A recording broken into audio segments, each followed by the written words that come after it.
General David Petraeus. General David Petraeus, it is my privilege to welcome you to the India Today Conclave. Welcome to India Today Conclave, General.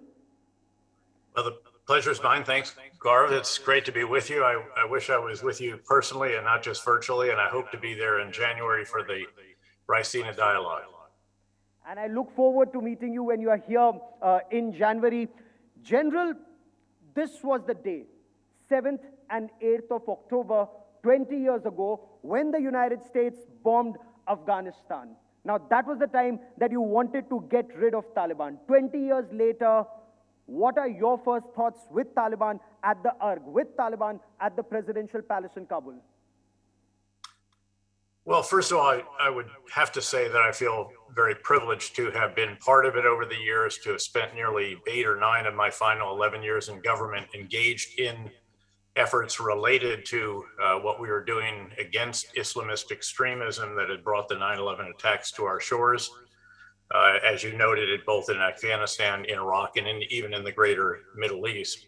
But as I look at the situation, I have to say that seeing the Taliban in charge in Kabul is heartbreaking to so many of us who participated, not to mention to the many Afghan people who are now suffering once again under a government that has a very extremist interpretation of Islam. It is tragic, again, for those people. It's very, very disappointing. It's frankly, it's disastrous.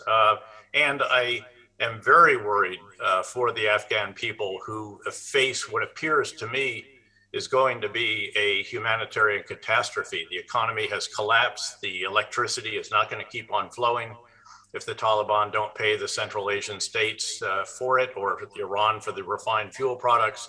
So there's a very, very long, very cold, very hard winter, and it could be a very hungry winter that lies ahead for Afghanistan and its people.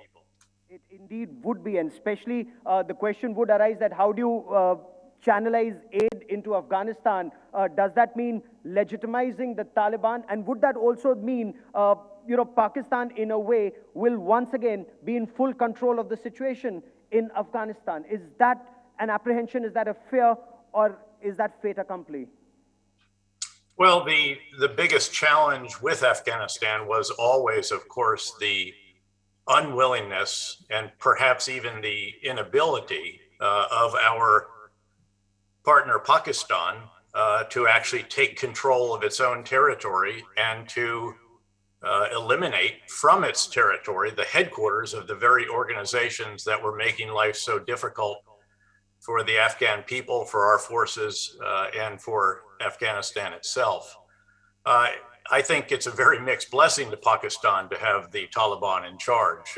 Number one, there is a lot of discord. There's very substantial disagreement between the two major elements, the Taliban and their ostensible partner, the Haqqani network. As you will know, Mullah Baradar is not even in Kabul right now. He retreated to Kandahar. The Haqqani largely control Kabul and much of the eastern part of the country. You still see fighting. There is a resistance that is ongoing. I don't think that's going to go away. If anything, I think the terrible conditions in Afghanistan will lead people to join the resistance. And of course, you also have the Islamic State Khorasan group, which has been carrying out attacks. And I just saw a news report that there may have been an explosion in a mosque in the northern part of the country just in the last 24 hours. So I think, again, this is Pakistan is going to once again have millions of Afghan refugees on its soil. It's a country that is very fragile in many respects, and it can least afford to have millions of Afghans once again on its soil, as it did, of course, some 20 years or so ago when it had a similar circumstance. So I think this is going to be very difficult, actually, for Pakistan. And whatever cheers may have gone up in Islamabad about the fact that the Taliban got rid of the Afghan government, I think will be short-lived.